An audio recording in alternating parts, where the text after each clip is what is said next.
오늘도 하나님의 평강과 축복이 여러분과 함께 하시기를 주님의 이름으로 축원합니다.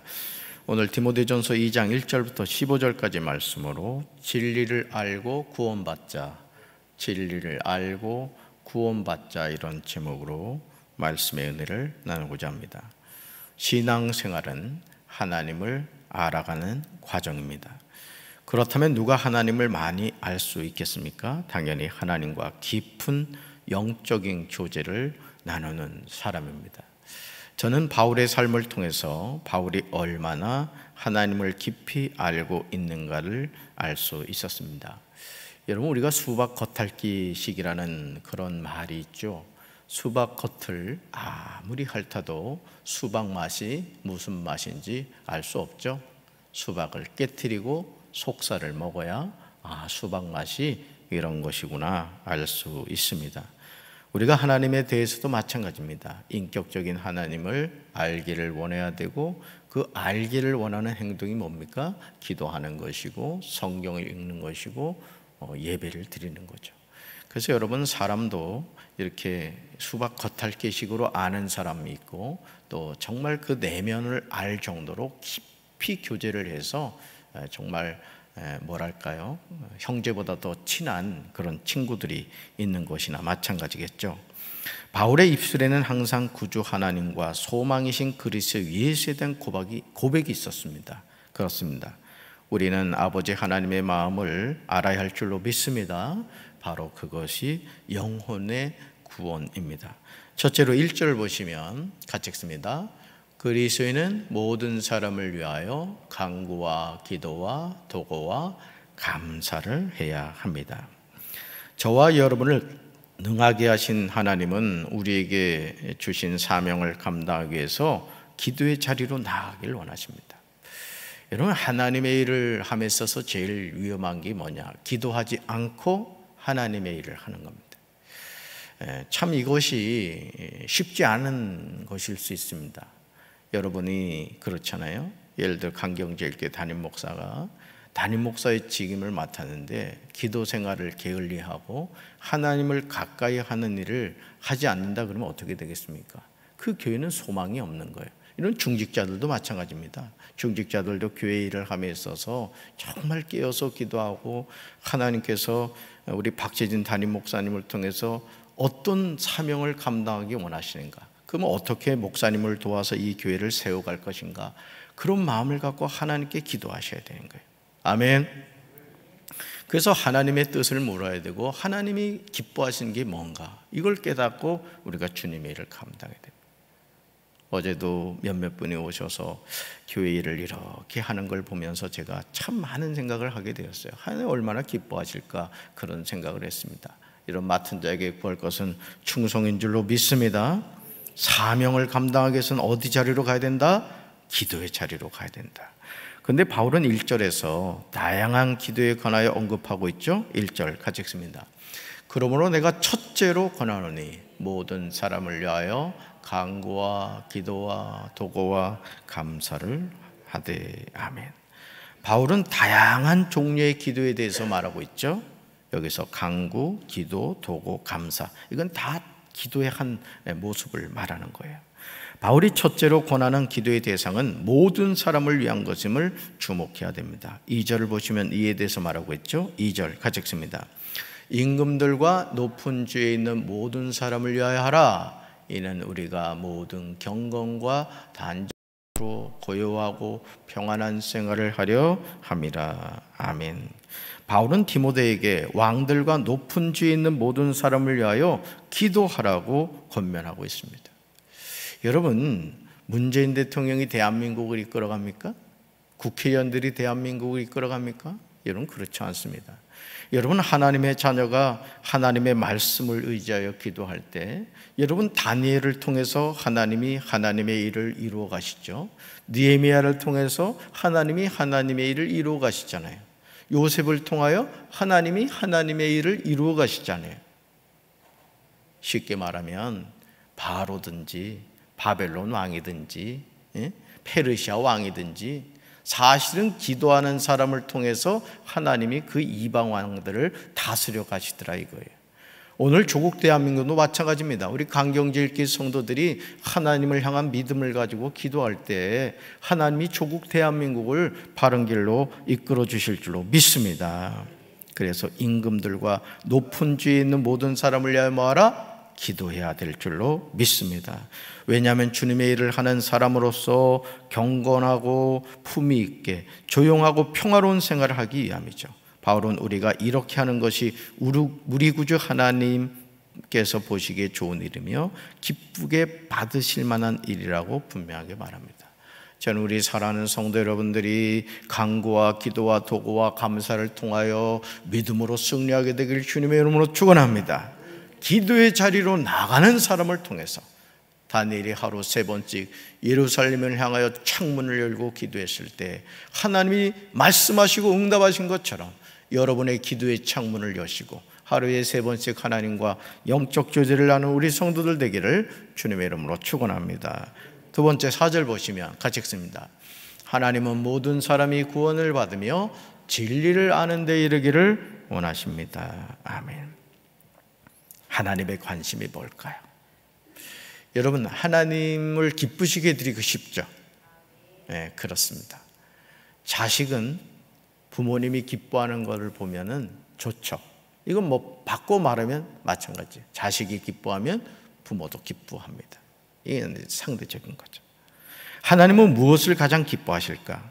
이런 의문에 대해서 4절에 분명하게 대답하고 있죠. 4절에 같이 읽습니다.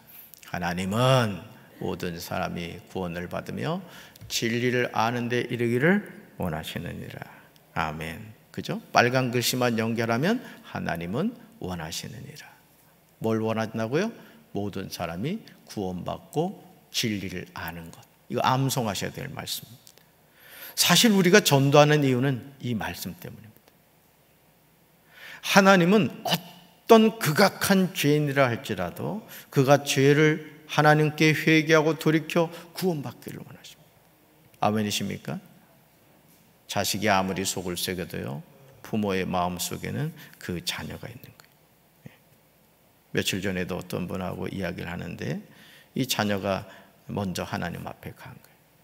그게 뭐라 그러시냐면 그 자식이 내 가슴 속에 있다는 거예요.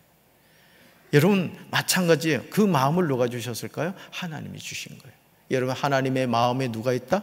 우리가 있어요. 우리. 저와 여러분이 있는 줄로 믿습니다. 속색이지 마시고 하나님 말씀 잘 순종하시기 바랍니다. 하나님이 원하시는 것은 두 가지래요. 첫째, 모든 사람이 구원을 받는 거예요. 그러니까 여러분 하나님이 가장 기뻐하는 일이 뭐냐? 영혼을 구원하는 일이에요. 전도하는 일이라고요. 아멘. 오늘도 우리가 사랑의 카페 전도대 하겠습니다마는 기쁜 마음으로 하시기 바라요. 카페에 있는 사람들이 막 인상 속에 있으면 이 전도 누가 만들어가지고 나 생고생 시켜 이러면 커피 먹으러 왔다가 긴장해서 돌아갈 거예요. 생긋생긋 웃으면서 기뻐야 돼. 그러니까 주님의 일은 기쁨으로 해야 될 줄로 믿습니다. 어떤 일을 시키면 입이 한 발 나온 사람도 있어. 그런 사람 겁나요 그냥.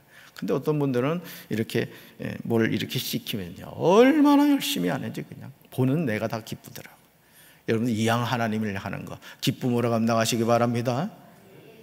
언제 그만둘까 그거 묵상하지 마시고 끝까지 이 사명 감당하겠다는 마음 가지세요. 둘째, 모든 사람이 진리를 아는 데 이르기를 원하십니다. 자, 모든 사람이 구원을 받는 것 하나님이 원하시는 거예요. 모든 사람이 진리를 아는 데 이르기를 원하시는 것 하나님이 원하시는 거예요.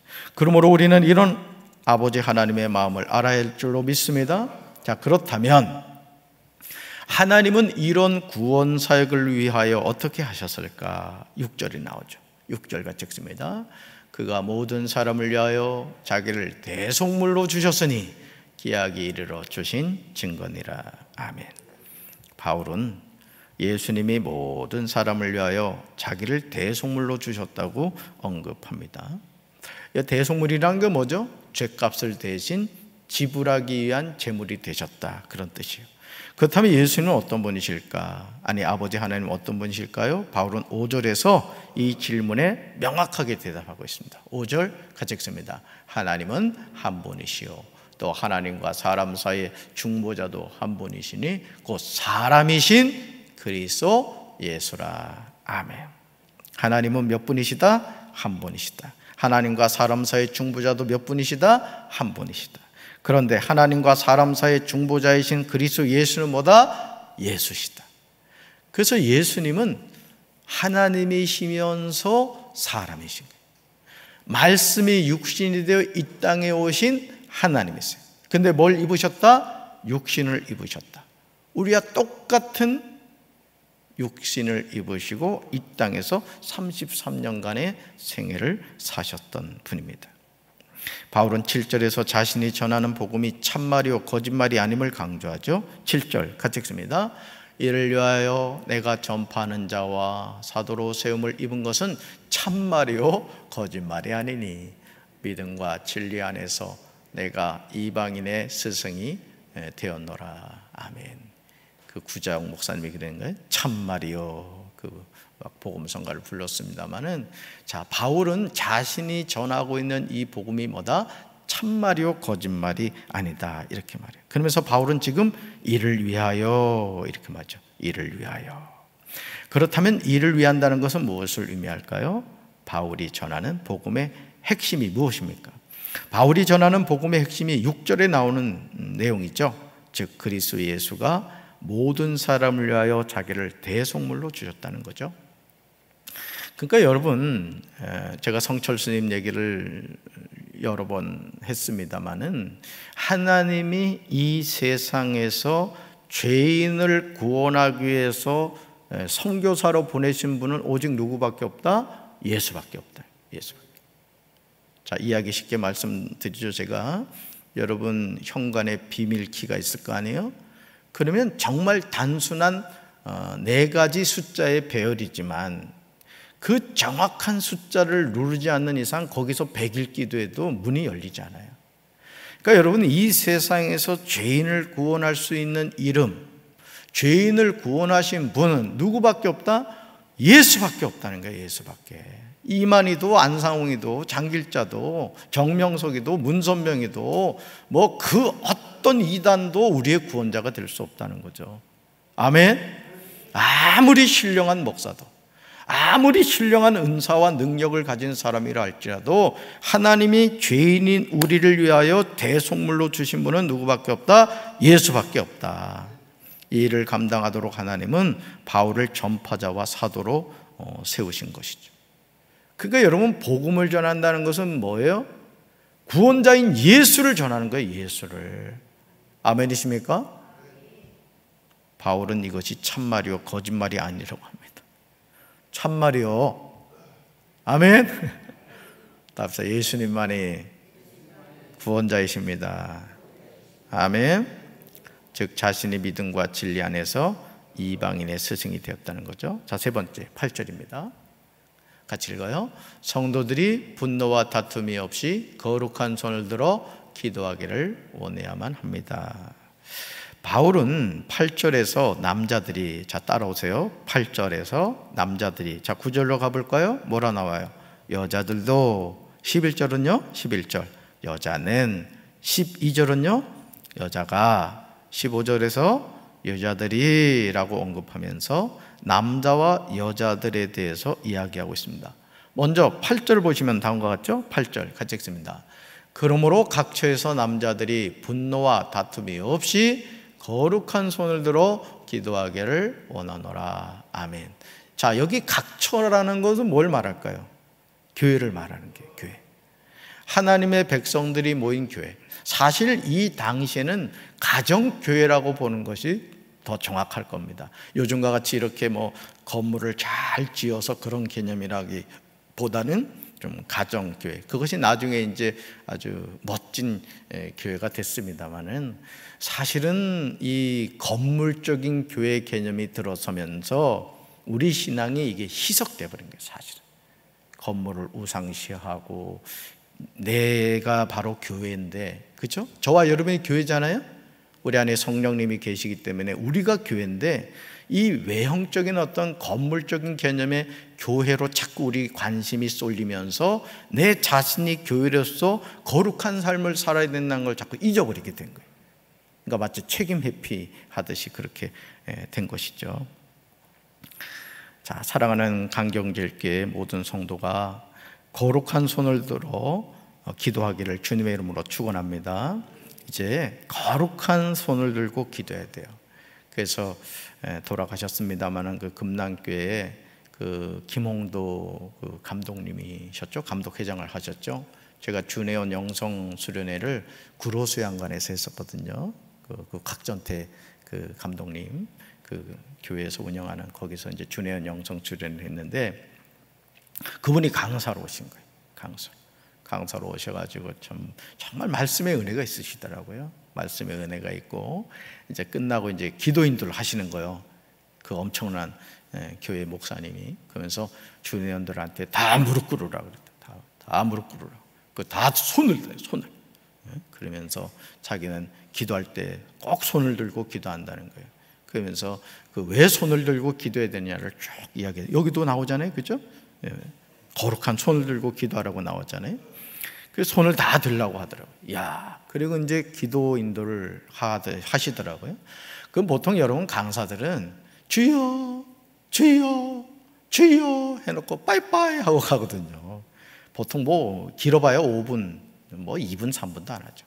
야, 제가 참 도전을 받았던 게 뭐냐면 그때 이제 개척교회 있을 때죠. 제가 수원 지하 개척교회 목회할 때인데 제일 늦게까지 기도하시네.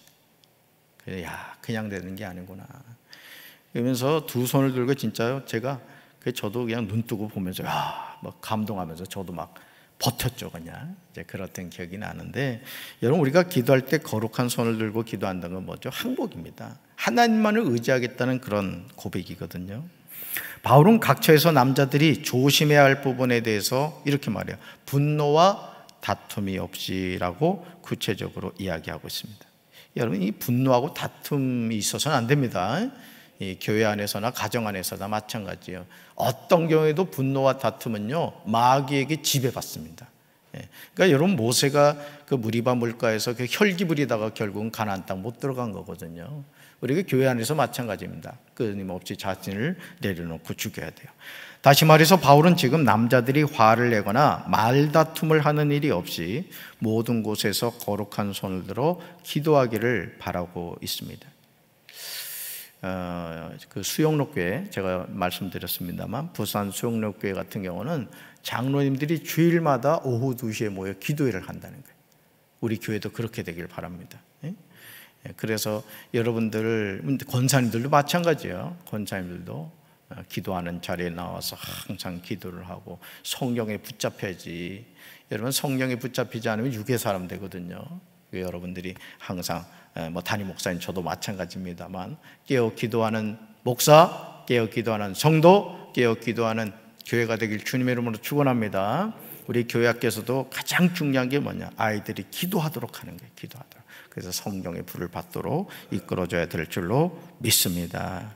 자, 그렇다면 여자들은 어떻게 처신해야 할까? 바울은 9절과 10절에서 분명하게 권면하죠. 자, 9절과 10절 같이 읽습니다. 또 이와 같이 여자들도 단정하게 옷을 입으며 소박함과 정절로서 자기를 단장하고 땀머리와 금이나 진주나 값진 옷으로 하지 말고 오직 선행으로 하기를 원하노라. 아멘. 자, 바울은 9절과 10절에 관한 내용을 기록하면서 어떻게 하는 것이 하나님을 경외한다고 하는 자들에게 마땅한 것이라고 강조합니다.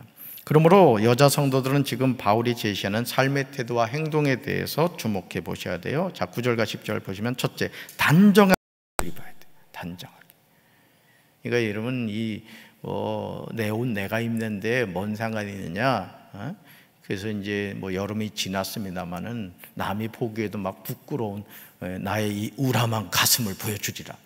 그렇게 옷을 입으면 안 되는 거예요. 항상 단정하게. 뭐 남자도 마찬가지입니다만. 또 둘째, 소박함과 정절로서 자기를 단정해야 돼. 너무 막 과하게 막 이 액세서리를 막 그냥 막 추렁추렁 막 매달고 다닌다거나 그런 거요. 또 셋째, 땀머리와 금이나 진주나 값진 옷으로 하지 말아야 된다. 아유, 머리 따지 말아야 되냐? 아마 이 시대에 바울이 이렇게 말한 이유는 있을 것 같아요. 또 넷째, 오직 선행으로 해야 합니다. 이런 구별된 삶을 통해서 하나님을 경외하는 자녀로 승리하시길 주님의 이름으로 축원합니다. 그러니까 바울이 말하고자 하는 핵심이 뭐예요? 우리의 몸가짐도 하나님의 영광을 가려서는 안 된다는 거예요. 항상 이렇게 단정하게, 누가 봐도 깔끔하게. 저도 이 새벽 예배에 나올 때는 항상 2대8로 이렇게 드라이하고 옵니다. 여러분, 제가 만약에 머리를 풀어헤치고 나와서 새벽 기도를 하면 여러분이 아이고, 우리 목사님 사모님하고 싸웠나? 머리가 꼭 저 부부 싸움하다가 온 것 같아. 뭐 이러면 여러분이 은혜가 되겠어요? 그래서 항상 2대8로 잠잠히 있어라 하고 스프레이 쫙 뿌리고 오거든요. 그러니까 우리가 하나님께 예배를 드릴 때도 사실은 이 양복을 입으면요, 행동이 제한되지만은 또 자신을 거기에 맞게 행동하게 만들잖아요. 그 운동복이면 어떻게 해요? 자유롭게 운동을 하죠. 그러니까 우리가 예배를 드릴 때도 이 복장도 마찬가지라는 거죠. 자, 네 번째 15절 보실까요? 같이 읽습니다. 정숙함으로 믿음과 사랑과 거룩함에 거하면 구원을 얻게 됨을 알아야 됩니다. 아멘. 저와 여러분이 성경을 읽다 보면 때로는 이해할 수 없는 구절들이 있습니다. 바울이 11절, 12절, 15절에서 하고 있는 내용은 참 해석하기 어려운 내용 가운데 하나죠. 난해하다 그러죠. 바울은 11절에서 다음과 같이 말합니다. 같이 읽습니다. 여자는 일체 순종함으로 조용히 배우라. 아멘. 바울은 여자는, 아내는 조용히 언제나 순종하는 가운데 배워야 한다, 이렇게 말합니다. 이어서 나오는 12절은 다음과 같죠. 12절 같이 읽습니다. 여자가 가르치는 것과 남자를 주관하는 것을 허락하지 아니하노니 오직 조용할지니라. 아멘. 야, 큰일 났네요. 지금 바울이 허락하지 않는 게 뭐예요? 첫째, 여자가 가르치는 거예요. 그러니까 교회, 학교, 교사 다 내려놔야 되겠네. 둘째, 남자를 주관하는 겁니다. 셋째, 오직 조용해야 합니다. 교회에서 여자들은 앞으로 조용하시기 바래요. 근데 바울이 이렇게 말하는 의도가 뭐냐라는 것이죠. 바울은 여자가 가르치거나 남자를 지배하는 것을 허락하지 않고 있어요. 다만 여자는 조용히 해야 된다, 이걸 강조하죠. 이게 뭐냐? 교회의 질서를 바로잡기 위해서고, 이것은 남존여비가 아니라 남녀의 기능의 차이와 창조 질서에 관한 것이라는 거죠. 그러니까 이런 것에 대해서 참 해석하기 어려운 부분이지만은 이것이 무엇을 의미하는가를 우리가 잘 이해해야 된다라는 것입니다. 바울은 자신이 이렇게 말하는 근거로 13절과 14절을 제시하죠. 같이 읽습니다. 이는 아담이 먼저 지음을 받고 하와가 그 후며 아담이 속은 것이 아니고 여자가 속아 죄에 빠졌습니다. 아멘. 우리 여자분들은 이 구절을 읽을 때 상당히 기분이 좀 안 좋을 것 같아요. 바울도 남자구나, 아마 이런 생각을 하실지 모르겠습니다. 바울이 제시하는 근거가 두 가지죠. 첫째, 아담이 먼저 지음을 받았다.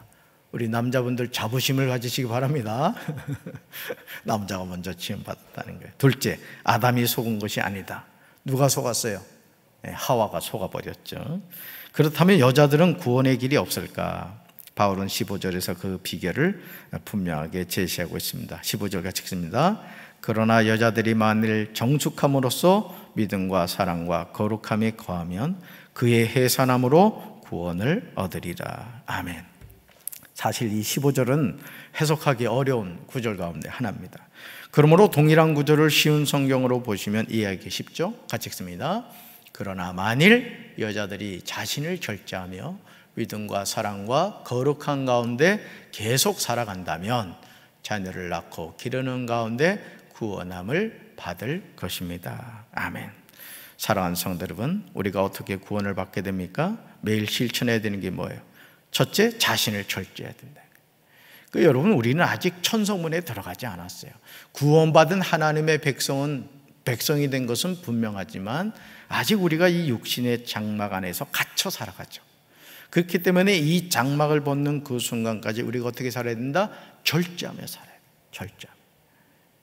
그러니까 여러분, 해야 될 말이 있고 하지 말아야 될 말이 있어요. 먹어야 될 것이 있고 먹지 말아야 될 게 있어요. 가야 할 장소가 있고 가지 말아야 될 장소가 있는 거예요. 그러니까 여러분, 예수 믿는 사람 다 절제하며 살아야 됩니다. 절제하며 살아야 됩니다. 아멘. 둘째, 믿음과 사랑과 거룩한 가운데 계속 살아가는 거예요. 믿음과 사랑과 거룩함. 이걸 가지고 살아가야 된다. 셋째, 자녀를 낳고 기르는 거예요. 이 부분 같은 경우 그러면 애 낳지 못하면 천국 못 가느냐, 그런 뜻은 아닙니다. 영적인 자녀를 낳고 기르는 그런 영적 부모가 되어야 된다. 그러니까 여러분, 하나님은 모든 사람이 구원을 받으며 진리를 아는 데 이르기를 원하신다. 이 연결되는 말씀인 것이죠. 그러므로 바울의 권면을 통해서 성도로 살아간다는 것이 무엇인가를 분명히 깨닫게 되죠. 거룩한 손을 들어 뭐 해야 된다? 기도해야 된다. 또 오직 선행하며 살아야 된다. 또 하나님을 경외해야 된다. 또 믿음과 사랑과 거룩함에 거해야 한다. 이런 삶을 살아갈 때 우리는 구원을 얻게 될 줄로 믿습니다. 이런 은혜를 체험하게 되시기를 주님의 이름으로 축원합니다. 오늘도 만나는 모든 사람들에게 예수님을 전해서 그들에게 구원을 알려주고 천국이 있다는 사실을 전하는 하나님의 메신저로서 쓰임받는 우리 사랑하는 성도들 되기를 주님의 이름으로 축원합니다. 가슴에 손 얹읍시다. 하나님 아버지, 하나님께서는 모든 사람이 구원을 받으며 진리를 얻게 이르기를 원하신다고 말씀하셨습니다. 우리가 이 땅을 살면서 하나님의 자녀로 살아가지만 수많은 미혹이 우리에게 다가옵니다. 우는 사자같이 산길자를 찾는 마귀의 그 음흉한 아버지 하나님 공격 앞에 우리가 손을 들어 기도함으로 영적으로 깨어있어 항상 믿음으로 승리하며 살아갈 수 있도록 주여 도와주시옵소서. 오늘도 하나님, 우리가 생명의 복음을 전하며 나갈 때 주께서 함께 하시고 저희들을 붙잡아 주시옵소서. 성령 하나님, 저희들 함께하여 주시옵소서. 오늘 특별히 우리 김선자 집사가 우리 사랑하는 둘째 아들 진우의 간 이식 수술을 받습니다. 우리가 하나님 함께 중보하며 기도할 때 하나님, 우리 김선자 집사님과 우리 진호를 하나님 지켜주셔서 하나님 모든 간 이식 수술이 은혜 가운데 잘 진행되게 도와주시고 수술을 집도하신 의사 선생님에게 어느 때보다도 뛰어난 능력으로 함께하여 주셔서 우리 김선자 집사님, 또 우리 사랑하는 진호 지켜주시고 붙잡아 주시옵소서. 예수님의 이름으로 간절히 축복하며 기도합니다. 아멘.